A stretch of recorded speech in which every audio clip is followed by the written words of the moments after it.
In diretta su Telecolor con la nostra rassegna stampa vediamo quali sono i principali fatti di oggi. In primo piano c'è la scomparsa delle gemelle Kessler che vedremo tra poco, ma intanto vediamo anche le altre notizie. Partiamo dal Corriere della Sera. L'Italia con Kiev, pieno sostegno. Armi, il piano dell'Unione Europea. Von der Leyen servono 135 miliardi, intanto Zelensky va da Macron e stringe un accordo per 100 jet.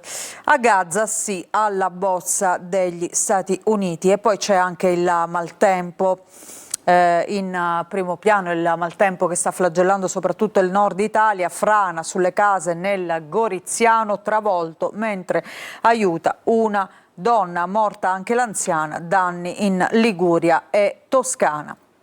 Restiamo in questa parte della prima pagina, vediamo che rallenta la crescita in Italia. L'Europa taglia le stime, PIL di Roma allo 0,4%. E poi un altro stop sulla ponte da parte della Corte dei Conti, bocciata la convenzione con la società Stretto di Messina. In alto, per la cronaca, schianto di Milano, il sospettato in realtà non stava guidando ma soccorreva gli amici. Ma dicevamo, la notizia di oggi in primo piano che riapre tra l'altro il dibattito sul fine vita tra sostenitori e contrari è questa, la notizia della scomparsa delle gemelle Kessler che hanno scelto di morire con il suicidio assistito. Avevano 89 anni le Kessler, la scelta di morire assieme, lo shock, il dolore. I loro ultimi mesi, la villetta e i ricordi e poi un ritratto di chi erano le gemelle Kessler, femministe, eleganti, sfidarono la morale. Andiamo a vedere all'interno, proprio è la notizia in primo piano, l'apertura di oggi del Corriere, il suicidio assistito delle gemelle Kessler che hanno scelto di donare in beneficenza l'eredità.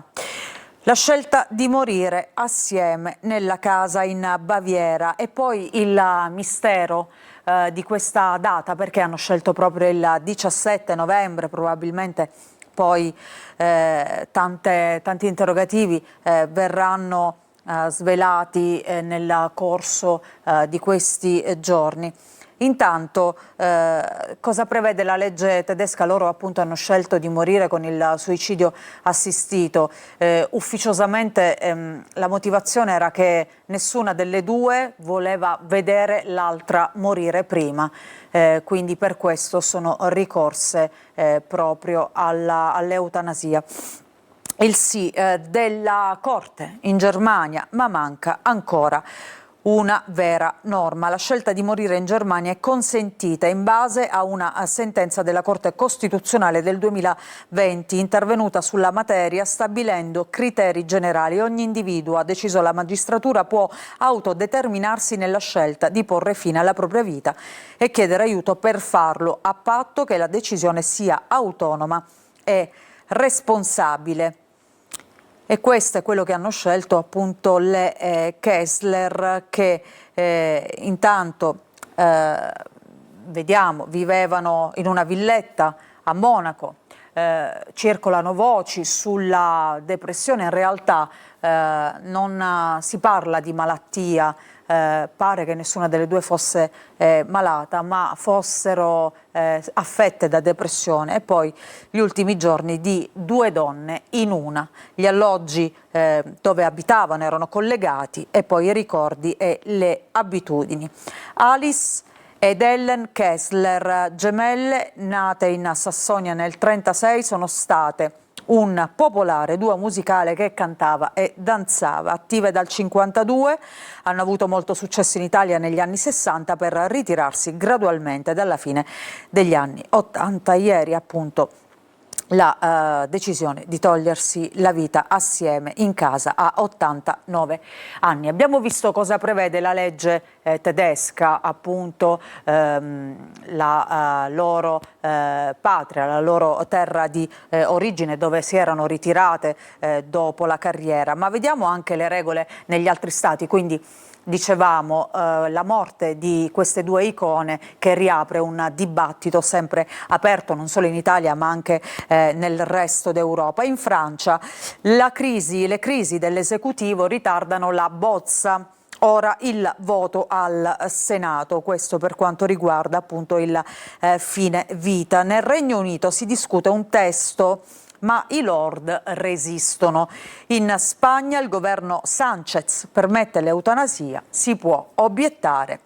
In Svizzera da 75 anni è lecito aiutare i terminali, anche gli stranieri. Abbiamo avuto dei casi di italiani che si sono recati proprio in Svizzera per il suicidio assistito. E a proposito di Italia, il caso di DJ Fabo, uno dei casi più eclatanti del nostro paese, e poi le due leggi regionali che permettono il fine vita sono Toscana e Sardegna, ma manca una vera e propria norma a livello nazionale. E poi dicevamo l'addio ad Alice ed Ellen, scelta che divide appunto è il dilemma di una legge. Il ministro Schillaci decida il Parlamento.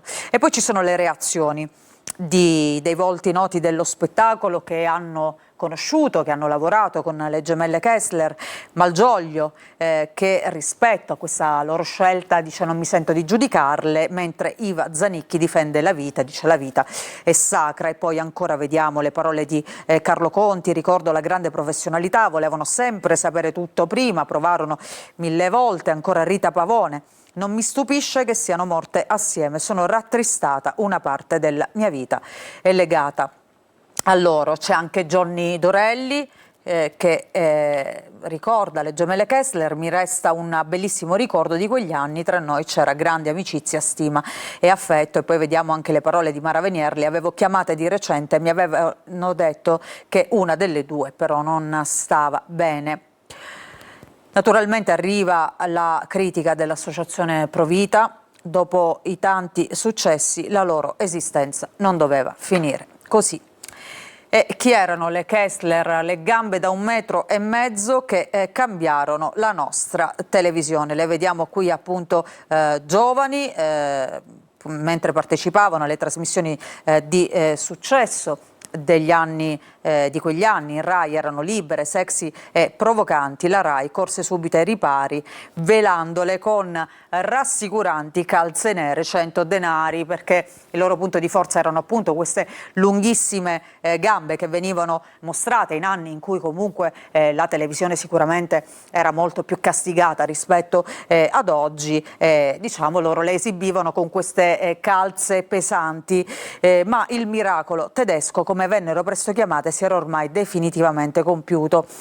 Chi è che le lanciò nella varietà Giardino d'inverno fu Antonello Falchi, che vediamo in questa foto. E poi dal debutto appunto al Giardino d'inverno al boom con Mina e Raffaella Carrà, le due gemelle sfidarono la morale austera dei primi anni 60 con bravura, leggerezza ed eleganza.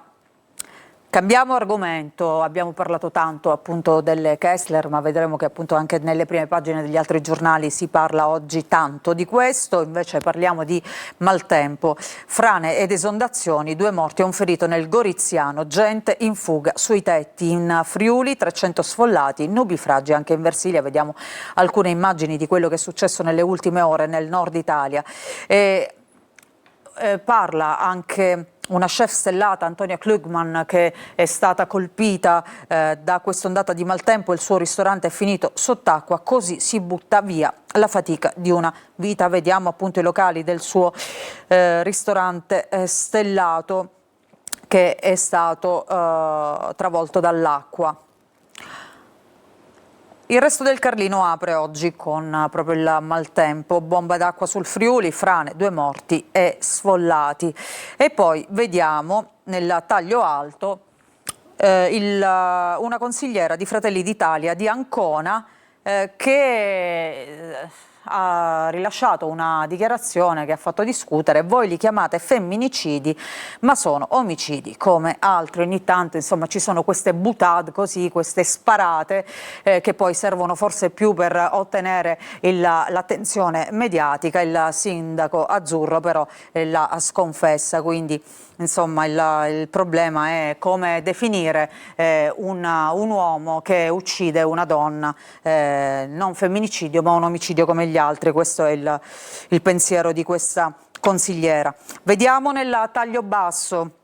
A proposito di femminicidi, il riesame, parliamo di Garlasco, il riesame annulla i sequestri per l'ex PM di Garlasco Venditti, che è finito in una inchiesta parallela, ha smontato il teorema sul sistema Pavia. Un'altra inchiesta, dicevamo, dove le accuse sono di corruzione in atti giudiziari, inchiesta nel vicolo cieco.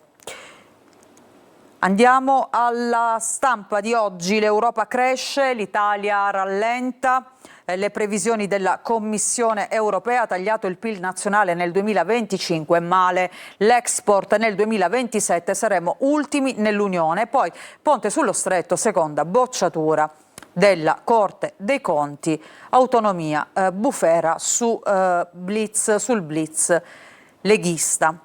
La Repubblica, sostegno e armi all'Ucraina, documento del Consiglio Supremo di Difesa, allarme per la minaccia ibrida russa e richiamo all'adesione al programma PURL. Ancora vediamo il Secolo XIX. L'Italia appoggio pieno a Kiev, caccia francesi per Zelensky. Il Consiglio Supremo di Difesa apre a nuovi aiuti e iniziative con Unione Europea e NATO. Le critiche della Lega, che già nei giorni scorsi insomma voleva sfilarsi da questo appoggio all'Ucraina, ma Meloni ha ribadito: noi siamo a fianco appunto del popolo ucraino. Lettera di von der Leyen per sostenere l'Ucraina, servono 70 miliardi. E poi vediamo Avvenire, creare comunità. Ad Assisi aperta l'assemblea dei vescovi sulle conclusioni del cammino sinodale. Giovedì ci sarà il Papa, il cardinale Zuppi invita ad essere Chiesa per tutti, impegno per la pace, l'Europa unita e contro gli abusi, la cristianità data per naturale è finita, ma questo non ci spaventa. Le parole appunto di Zuppi, il presidente della CEI. Ci fermiamo, ritorniamo tra poco con i fatti regionali. Bentrovati, seconda parte della nostra rassegna stampa, vediamo i fatti regionali, ripartiamo dal nostro sito siciliaweb.it, vediamo quali sono le notizie in primo piano. Intanto una notizia dell'ultima ora: il casello di San Gregorio con cocaina da 7 milioni, sorpresa nel SUV fermato dalla Guardia di Finanza. E allora andiamo a leggere questa notizia. Un corriere della droga che trasportava con un SUV 35 kg di cocaina è stato arrestato dalla Guardia di Finanza dopo un controllo all'imbocco della tangenziale di Catania, nella zona del casello autostradale di San Gregorio. La droga, nascosta nei borsoni da viaggio, avrebbe fruttato oltre 7 milioni di euro. E vedremo appunto questa notizia poi nel corso anche delle edizioni dei nostri telegiornali, ma continuiamo sempre con i fatti in primo piano sul nostro sito. A Catania il colpo col botto. Assalto fragoroso alle poste. La notte scorsa a Catania qualcuno ha tentato di portare via il bancomat dell'ufficio di via Zia Lisa utilizzando dell'esplosivo. Il colpo è fallito perché la cassaforte è finita all'interno dei locali, così i ladri hanno desistito e sono scappati. Dalla deflagrazione è nato un incendio che ha coinvolto una macchina posteggiata davanti all'ingresso. Dunque, oltre alla polizia sono intervenuti anche i vigili del fuoco per spegnere le fiamme. Queste sono due notizie di questa mattina dell'ultima ora, appunto alcuni aggiornamenti che potete trovare sul nostro sito siciliaweb.it. Intanto noi riprendiamo la lettura dei quotidiani, andiamo a vedere cosa c'è oggi in edicola. La prima pagina di Repubblica Palermo con il vertice di ieri della maggioranza, il primo vertice senza la DC, travolta da questa inchiesta su una presunta corruzione negli appalti della sanità e non solo. E quindi la mossa anticrisi di Schifani, una ricetta del governatore per la scelta dei nuovi manager nella sanità. 3 saggi per le nomine in sanità. Il centrodestra, travolto dalle inchieste per corruzione, trova una fragile intesa sulla manovra. Nasce una commissione di esterni per i manager. E ci sono anche le parole di Elly Schlein, la segretaria del Partito Democratico, che interviene su quelle che sono le vicende siciliane e liberare la regione dal malaffare. Ma intanto l'inchiesta, dicevamo, che vede coinvolti tra l'altro anche dei personaggi noti della politica, uno su tutti, Totò Cuffaro, l'aiuto a casa di Cuffaro, domande del concorso passate alla candidata. Il giorno dopo la perquisizione a casa sua l'ha ammesso davanti ai carabinieri del Rosso. Sul concorso per gli operatori sociosanitari di Villa Sofia ho fatto una minchiata. Le intercettazioni l'hanno incastrato. L'8 giugno dell'anno scorso fu registrato da una microspia mentre riceveva a casa una candidata di quel concorso e le passava un foglio. Qua ci sono gli argomenti. L'ex governatore spiegava: in ogni busta ci saranno 3 di questi, faranno 3 buste che sorteggerete. Cuffaro rassicurava: 4 fesserie sono, però te le devi studiare tutte. Questa un'intercettazione che incastrerebbe appunto l'ex leader del partito Scudo Crociato, Totò Cuffaro, finito in questa inchiesta assieme ad altre 17 persone. Andiamo a vedere gli altri fatti, sempre sulla prima pagina di Repubblica Palermo di oggi. A Palermo i cantieri a 2 velocità, si accelera sulla metro al Politeama, corsa contro il tempo per l'apertura entro fine anno della stazione metro appunto al Politeama. E poi nel taglio basso vediamo: al Teatro Massimo sciopero di 3 sindacati, la prima è a rischio. E poi Agrigento Capitale è un flop, interviene il sindaco di Asti che dice ci hanno rubato il titolo di Capitale della Cultura, ci è stato rubato. Queste le parole di Maurizio Rasero, che non usa mezzi termini, a pochi giorni della chiusura dell'anno lancia accuse pesanti al sindaco di Agrigento, reo a suo dire di non aver realizzato nulla. Agrigento, ha detto il sindaco di Asti, ha sfruttato la narrativa di Lampedusa e della tragedia dei migranti. C'è anche la replica del primo cittadino agrigentino Franco Miccichè. Abbiamo ottenuto il titolo grazie a un progetto fondato sulla coerenza culturale e sulla capacità di interpretare il presente, non certo per presunte dinamiche esterne.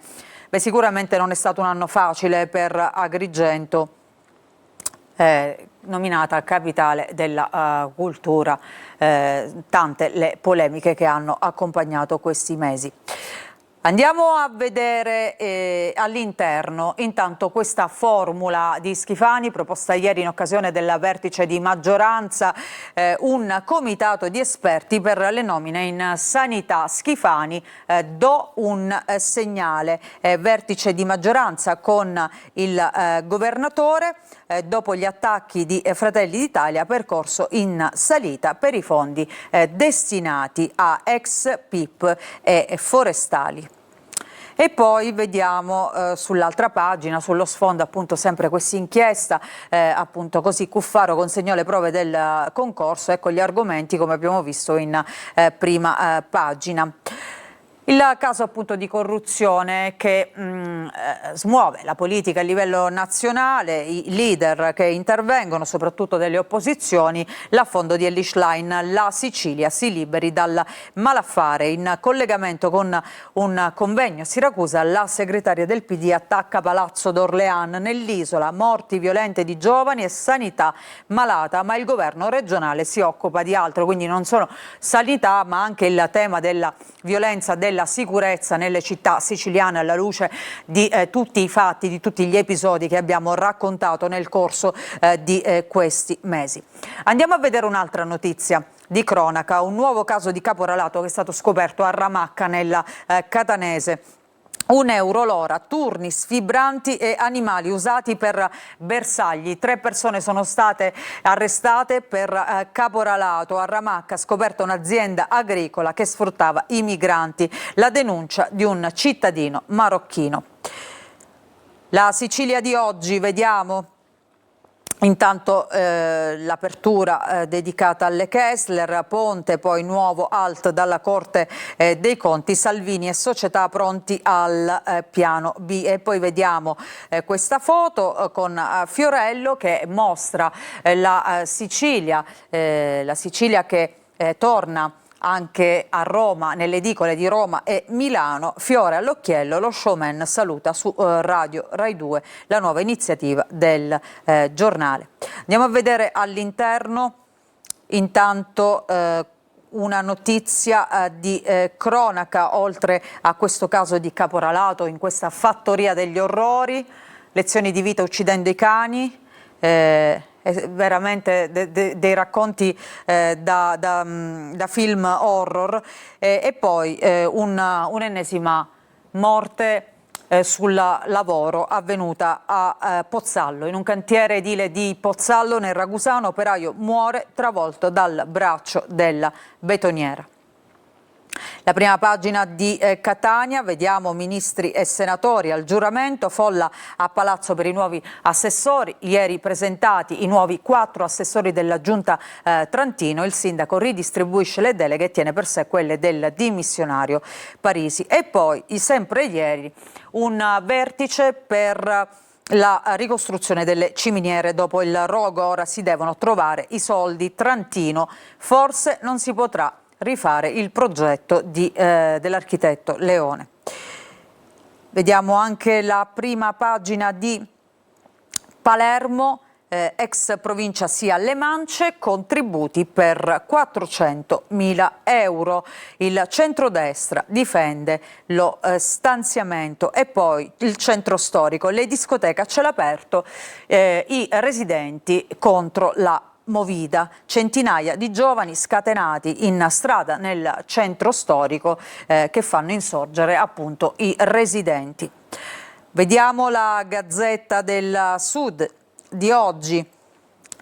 Tra le notizie, sanità in Sicilia, commissione di Tressaggi valuterà le nomine, questa la risposta di Schifani per quanto riguarda appunto la scelta dei nuovi manager, quindi una scelta in 2 step. La prima dove una commissione composta da 3 membri sceglierà i nomi, e poi sarà la giunta anzi a selezionarli, poi sarà la giunta a scegliere chi dovrà occupare questi posti apicali nella sanità siciliana. Andiamo a vedere sempre all'interno della Gazzetta del Sud, Ponte, la Corte dei Conti boccia la convenzione tra MIT e Stretto, una decisione scontata visto che l'atto aggiuntivo fa parte integrante della delibera CIPES per la quale è stato opposto il diniego alla registrazione. Salvini, Recchi e Ciucci non si dicono sorpresi, nessuna sorpresa, sia il Ministero dei Trasporti sia la società concessionaria adesso attendono di conoscere le motivazioni della decisione del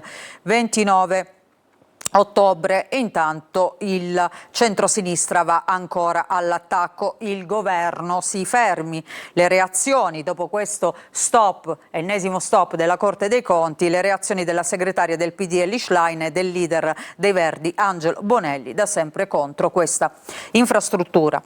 Vediamo anche il giornale di Sicilia, scusate, sanità fronda sulle nomine, intesa su nuovi criteri nella scelta dei manager, ma in Fratelli d'Italia monta il malessere. E poi carceriere di Di Matteo in libertà vigilata, ricorsi respinti, per la Cassazione c'è un positivo percorso rieducativo. Uno dei condannati per il sequestro e l'omicidio del piccolo Giuseppe Di Matteo, Romualdo Agrigento, resta in libertà vigilata, lo ha deciso la quinta sezione della Corte di Cassazione. Ci fermiamo, grazie per averci seguito, la rassegna stampa ritorna domani mattina. Buona giornata.